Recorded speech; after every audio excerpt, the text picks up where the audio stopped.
आरोग्यमंत्र्यांच्या राजीनाम्यासाठी विरोधकांनी सभात्याग केलाय। राज्यात आरोग्य व्यवस्थेची दुरवस्था असताना सरकार मात्र याबाबत गंभीर नसल्याचा आरोप करत विरोधकांनी हा सभात्याग केलाय। मंत्र्यांच्या राजीनाम्याशिवाय आरोग्य खातं सुधारणार नसल्याचंही वडेट्टीवार म्हणाले। महायुतीच्या समन्वय समितीची उद्या बैठक होणार असून बैठकीत आगामी लोकसभा निवडणुकीबाबत चर्चा होणार आहे। तसंच राज्यातील जागा वाटपाबाबत देखील बैठकीत चर्चा होणार असल्याची शक्यता आहे। शरद पवारांनी 15 डिसेंबरला दिल्लीत देशभरातील सर्व राष्ट्रवादीच्या प्रदेशाध्यक्षांची बैठक बोलावली आहे। वेगवेगळ्या राज्यात पक्षाला किती पाठिंबा आहे याचा आढावा घेतला जाणार आहे। लोकसभा निवडणुकांच्या अनुषंगानं देशभरातील राष्ट्रवादीच्या स्थितीवर मंथन होणार आहे। आदित्य ठाकरे देश सोडून पळून जाण्याची शक्यता असून त्यांचा पासपोर्ट जप्त करावा आणि लुक आउट नोटीस काढावी अशी मागणी नितेश राणेंनी केली आहे। तसंच दिशा सालियन प्रकरणात एसआयटी स्थापन झाल्यानं सर्व आरोपी पकडले जातील असा विश्वासही त्यांनी व्यक्त केला आहे। ऑनलाईन गेममध्ये सतत पैसे हरल्यानं राज्यभरात 7 जणांनी आत्महत्या केल्याची माहिती देवेंद्र फडणवीसांनी विधान परिषदेत दिली आहे। ऑनलाईन गेममध्ये हरल्यानं एका हत्येचाही गुन्हा दाखल झाल्याची माहिती फडणवीसांनी दिली आहे। शाळा कॉलेज परिसरातील पान टपऱ्यांवर मोक्का अंतर्गत कारवाईच्या हालचाली सुरू आहेत। शाळा कॉलेज परिसरात गुटखा विक्री करणाऱ्यांवर नॉन बेलेबल गुन्हा दाखल करण्याचा विचार सुरू असल्याची माहिती मंत्री धर्मराव बाबा आत्राम यांनी दिलेली आहे। शिंदेच्या शिवसेनेचे खासदार कमळाच्या चिन्हावर लढणार असल्याच्या चर्चा राजकीय वर्तुळात सुरू आहेत। धनुष्यबाणापेक्षा भाजपच्या कमळ चिन्हावर लढल्यास अधिक फायदा होऊ शकतो असं मत शिंदेसोबतच्या 13 पैकी बहुसंख्य खासदारांनी व्यक्त केलं आहे। आम्ही बाळासाहेब ठाकरेंचे विचार पुढे घेऊन जाणार आहोत। शिंदेच्या शिवसेनेचे सर्व खासदार धनुष्यबाणावरच निवडणूक लढवणार आहेत। कोणीही याबाबत अफवा पसरवू नये असं वक्तव्य संजय राऊतांच्या वक्तव्यावर खासदार राहुल शेवाळे यांनी केलंय। पंतप्रधान नरेंद्र मोदींच्या ड्रीम प्रोजेक्ट असलेल्या मुंबई अहमदाबाद बुलेट ट्रेनच्या कामाला मुंबई पालिकेनं काम थांबवण्याची नोटीस बजावली आहे। प्रदूषणाबाबत उपाययोजना न केल्यानं पालिकेकडून काम थांबवण्याची नोटीस देण्यात आली आहे। धारावी पुनर्विकासाच्या मुद्द्यावरून विरोधकांनी विधिमंडळाच्या पायऱ्यांवर आंदोलन केलंय। धारावी वाचवा, लघु उद्योग वाचवा अशा घोषणाबाजी देण्यात आल्या। तर तिकडे आता विधान भवनाच्या पायऱ्यांवरील विरोधकांच्या आंदोलनातून काँग्रेस नेते गैरहजर असल्याचं दिसून आलंय। धारावी पुनर्विकास प्रकल्पातील अदानींना विरोध करण्यासाठी वर्षा गायकवाडांनी आंदोलन केलं। यावेळी निम्मे काँग्रेस नेते गैरहजर असल्याचं दिसून आलंय। ओबीसी समाजाला खुश करण्यासाठी सरकारनं मोठा निर्णय घेतलाय। ओबीसी समाजातील विद्यार्थ्यांसाठी सरकारच्या वतीनं 52 हॉस्टेल बांधली जाणार असल्याची माहिती मंत्री अतुल सावे यांनी दिली आहे। तर शिष्यवृत्ती संदर्भात आज निर्णय होण्याची शक्यता आहे। छत्रपती शिवाजी महाराज सुरतेला गेले होते त्यामुळे मी सुद्धा गेलो असं खळबळजनक विधान शिंदेच्या शिवसेनेचे आमदार भरत गोगावले यांनी केलंय। अपात्रतेवरील सुनावणी दरम्यान ठाकरेंच्या वकिलांना त्यांनी हे उत्तर दिलं, त्यामुळे आता नवा वाद निर्माण होण्याची शक्यता आहे। भरत गोगावले महाराष्ट्र लुटायला सुरतेला गेले होते अशी टीका संजय राऊतांनी केली आहे। गद्दारांनी स्वतःची तुलना छत्रपती शिवाजी महाराजांसोबत करू नये असं देखील राऊत म्हणाले। भरत गोगावलेंचं वक्तव्य म्हणजे शिवरायांचा अपमान असून सरकारकडून महापुरुषांचा अपमान असल्याची टीका नाना पटोले यांनी केली आहे। शिंदेची शिवसेना गुजरातच्या गुलामगिरीत गेले होते अशी टीकाही त्यांनी केलेली आहे। छत्रपती शिवाजी महाराज सुरतला गेले ते औरंगजेबाचं नाक कापण्यासाठी आणि वकारी लुटायला तुम्ही कोणाचं नाक कापलं असा सवाल आमदार अंबादास दानवेंनी भरत गोगावलेंना केलाय। तर गोगावले महाराजांपेक्षा मोठे आहेत का असा सवालही त्यांनी उपस्थित केला आहे। पीएचडी करून पोरं काय दिवे लावणार आहेत असं धक्कादायक विधान अजित पवारांनी सभागृहात केलंय। सारथीच्या माध्यमातून 200 पेक्षा अधिक विद्यार्थ्यांना शिष्यवृत्ती देण्याची मागणी सतेज पाटील यांनी केली होती। यावर उत्तर देताना अजित पवारांनी हे वक्तव्य केलं आहे। अजित पवारांचं पीएचडीवरील वक्तव्य म्हणजे सरकारचा माज असल्याची टीका नाना पटोले यांनी केली आहे। भाजप प्रणित सरकार शिक्षण व्यवस्थेच्या विरोधात असल्याची टीकाही पटोले यांनी केली आहे। आर्थिक परिस्थितीमुळे परदेशात जाता न येणाऱ्या विद्यार्थ्यांना वाव देणं गरजेचं आहे। मात्र अजित पवारांच्या वक्तव्यामुळे विद्यार्थ्यांचं खच्चीकरण होत असल्याची टीका ठाकरेंच्या शिवसेनेचे नेते सचिन अहिर यांनी केलेली आहे। युवकांना मदत करणं, त्यांना संधी देणं ही सरकारची जबाबदारी आहे असं असताना अजित पवारांनी केलेलं वक्तव्य आश्चर्यजनक असून या वक्तव्याचा निषेध करतो असं रोहित पवार म्हणाले। अजित पवारांच्या वक्तव्याविरोधात कोल्हापूरमधील शिवाजी विद्यापीठासमोर पीएचडीच्या विद्यार्थ्यांनी निदर्शनं केली आहेत। यावेळी अजित पवारांच्या वक्तव्याचा निषेध करत घोषणाबाजी करण्यात आली। शिवसेनेचे धनुष्यबाण काढून घेण्यासाठी भाजपचं कारस्थान सुरू असल्याचा आरोप संजय राऊतांनी केला आहे। शिंदेचे आमदार आणि खासदार कमळाबाईचे गुलाम असल्याची टीकाही त्यांनी केली आहे। लोकशाही संपवण्याचा प्रयत्न सुरू असल्याचा आरोपही राऊतांनी केला आहे। अनुसूचित जातींच्या वर्गीकरणावरून वाद उफाळलाय। सामाजिक न्याय खात्यानं वर्गीकरणासाठी समिती नेमली आहे। या समितीला लहुजी आर्मीकडून वर्गीकरणाचं कडवट समर्थन करण्यात आलंय, तर रिपब्लिकन विद्यार्थी नेते अमोल बेटम यांनी वर्गीकरणाला विरोध केला आहे। आज ओबीसींच्या प्रलंबित मागण्यांसाठी नागपूरच्या आंबेडकर न्याय भवनामध्ये बैठक होणार आहे। मंत्री अतुल सावेंच्या उपस्थितीत ही बैठक पार पडेल। बैठकीला भाजप नेते डॉक्टर परिणय फुके, राष्ट्रीय ओबीसी महासंघाचे अध्यक्ष डॉक्टर बबनराव तायवाडे यांनाही निमंत्रण देण्यात आलं आहे। विदर्भ बळीराजा समितीचा मोर्चा विधान भवनावर धडकला आहे। अमरावती, अकोला, बुलढाणा, वाशिम, यवतमाळ या 5 जिल्ह्यातील प्रकल्पग्रस्त आज रस्त्यावर मुक्काम करणार आहेत। मागण्या मान्य होत नाहीत तोपर्यंत उठणार नसल्याचा इशाराही त्यांनी दिलेला आहे।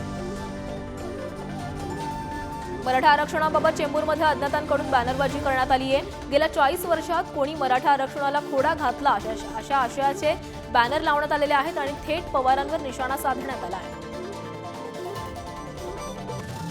मनोज जरांगे पाटील यांच्या समर्थनार्थ सोलापूरच्या बार्शीत सकल मराठा समाजानं ट्रॅक्टर मोर्चा काढलाय।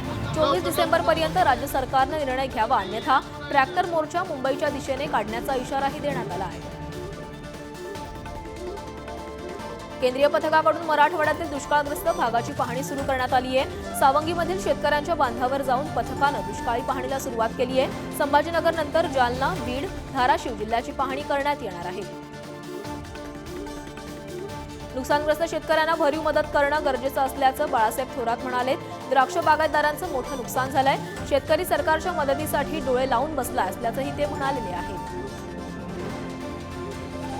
दूध दरावर मुख्यमंत्र्यांच्या अध्यक्षतेखाली आज बैठकीचं आयोजन करण्यात आलंय।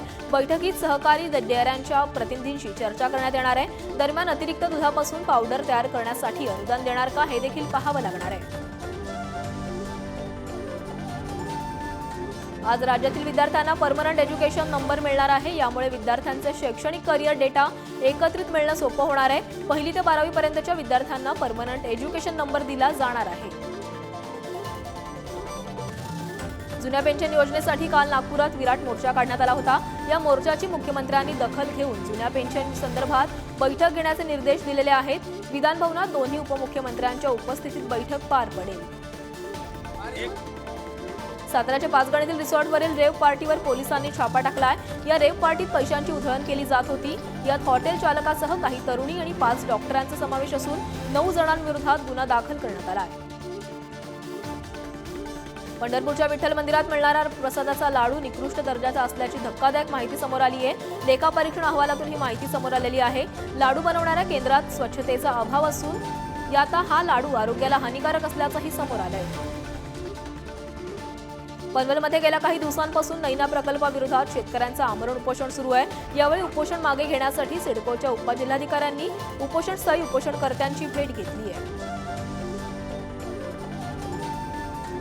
मध्य प्रदेशच्या नव्या मुख्यमंत्र्यांचा शपथविधी पार पडलाय। मोहन यादव यांनी मध्य प्रदेशच्या मुख्यमंत्री पदाची शपथ घेतली आहे। यावेळी पंतप्रधान मोदी, अमित शाह, नितीन गडकरी, एकनाथ शिंदे आणि देवेंद्र फडणवीसही उपस्थित होते।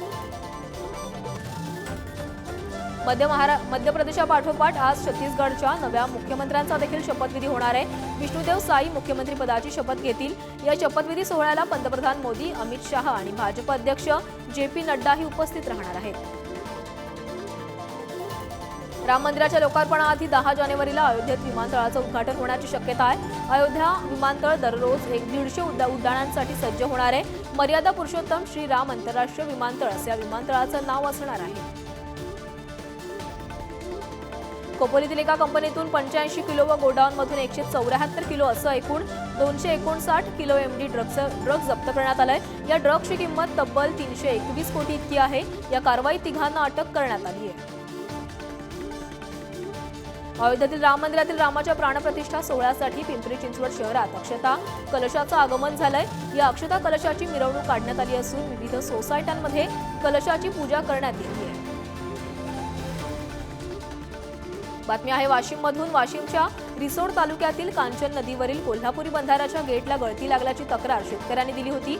हे गेट दुरुस्त करण्याऐवजी जलसंधारण विभागाच्या कर्मचाऱ्यांनी गेटच काढून टाकलेत, त्यामुळे अवकाळीमुळे तुडुंब भरलेला बंधारा रिकामा झाला आहे।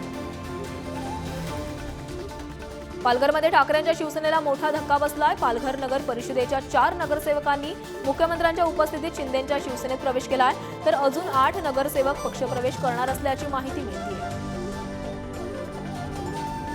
धुळे जिल्हा परिषदेच्या 9 गटात 17 डिसेंबरला पोटनिवडणूक होणार आहे, तर 18 डिसेंबरला मतदान होणार आहे। चिमठाणे गटात ठाकरेंची शिवसेना आणि भाजपमध्ये लढत होणार आहे, तर दुसरीकडे मेथी गटात भाजप, काँग्रेस आणि अजित पवार गटात तिहेरी लढत होणार आहे।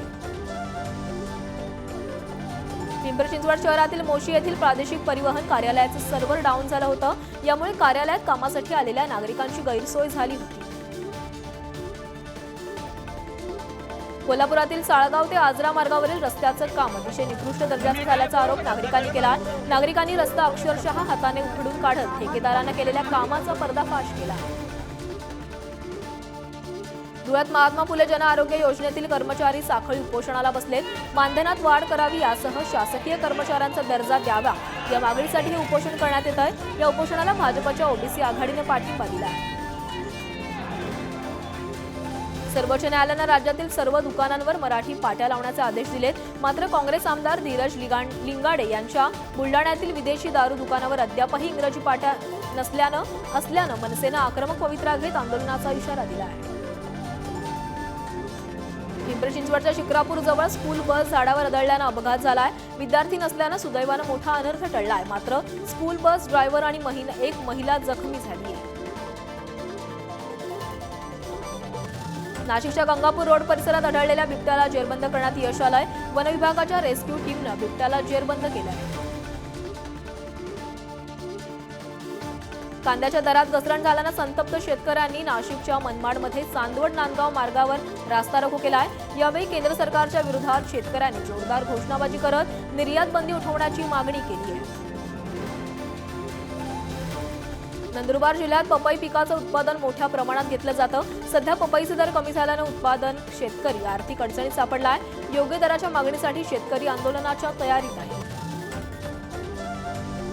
वातावरणातील बदलामुळे पपईच्या बागा धोक्यात आल्यात। पपईवर बुरशीजन्य आजार पडल्यानं पपईची फळं सडू लागली आहेत। यामुळे शेतकऱ्याच्या बांधावर जाऊन औषधींचं मार्गदर्शन करण्याची मागणी शेतकऱ्यांनी केली आहे। नंदुरबार कृषी उत्पन्न बाजार समितीमध्ये गेल्या 5 वर्षांमध्ये मिरचीची विक्रमी आवक झाली आहे। 10 ते 15 हजार क्विंटल मिरची विक्रीसाठी दाखल झालेली आहे। ओल्या लाल मिरचीला 4 ते 6 हजार, तर सुकी लाल मिरचीचे दर प्रति क्विंटल 7 ते 16 हजार रुपयांवर आहेत। वाशिमच्या रिसोड तालुक्यात अवकाळी पावसामुळे हरभरा पिकावर मर रोगाचा विळखा बसलाय। यामुळे शेकडो हेक्टरवरील हरभरा पीक नष्ट करण्याची वेळ शेतकऱ्यावर आली आहे। हरभरा पेरणीसाठी केलेला हजारो रुपये खर्च वाया गेल्यानं शेतकरी संकटात सापडला आहे। हिंगोली जिल्ह्यातील शेतकऱ्यांवर दुबार पेरणीचं संकट आलंय। अवकाळी पाऊस आणि पिकं करपून गेल्यानं जिल्ह्यातील 80% शेतकरी आर्थिक संकटात सापडला आहे। रेशीम उद्योगामध्ये केवळ 21 दिवसात शेतकऱ्यांना चांगलं उत्पादन मिळवता येतं। नैसर्गिक आपत्तीचा विपरीत परिणाम या पिकावर होत नाही, यामुळे शेतकऱ्यांनी तुती लागवड करून आर्थिक विकास साधावा असं आवाहन विभागीय आयुक्त मधुकर राजे आर्दड यांनी केलेलं आहे। नंदुरबार जिल्ह्यात रब्बी हंगामाच्या पेरणीला वेग आलाय। वातावरण बदलामुळे गहू, हरभरा पिकांना फटका बसण्याची शक्यता आहे। शासनाच्या 1 रुपयात पीक विमा योजनेला शेतकऱ्यांचा कमी प्रतिसाद पाहायला मिळालाय। नंदुरबार जिल्ह्यातील आतापर्यंत 3634 शेतकऱ्यांनी पीक विमा काढला आहे। वसुंधरा 2.0 अंतर्गत बुलडाणा नगरपालिकेच्या वतीनं शहरात महत्त्वाच्या 25 ठिकाणी स्टीलच्या कचराकुंड लावण्यात आल्यात। त्यामध्ये ओला आणि सुका अशा कचऱ्याचं वर्गीकरण करून त्याची विल्हेवाट लावली जाणार आहे। धुळे जिल्ह्यातील 93% लाभार्थ्यांना आनंदाचा शिधाचं वाटप करण्यात आलंय, तर अद्याप 19,767 शिधांचं वाटप बाकी आहे। दुसरीकडे शिंदखेडा तालुक्यात सर्वाधिक 97%, तर साक्री तालुक्यात सर्वात कमी म्हणजे 90% शिधा वाटप करण्यात आलं आहे। पेणच्या गणेश मूर्तिकारांना भौगोलिक मानांकन मिळाल्यानं मूर्तिकारांमध्ये उत्साहाचं वातावरण आहे। श्री गणेश मूर्तिकार आणि व्यावसायिक कल्याणकारी मंडळ यांच्या वतीनं मूर्तिकार उद्योजकांना मार्गदर्शन करण्यात आलं आहे। सुरत नागपूर महामार्गाच्या कामासाठी नंदुरबारमधील नवापूर येथे फाटक 6 दिवसांसाठी बंद ठेवण्यात आलाय। वाहनधारकांसाठी नेत्रक शेवाळ या मार्गीय पर्यायी मार्ग उपलब्ध करून देण्यात आला आहे। नंदुरबार जिल्ह्यात 20 डिसेंबरला देवगिरी प्रांत प्रायोजित जनजाती सुरक्षा मंच यांच्या वतीने महासंमेलनाचं आयोजन करण्यात आलंय। यात धर्मांतरित आदिवासींच्या सवलती काढून घेण्यासाठी ठराव करण्यात येणार आहे।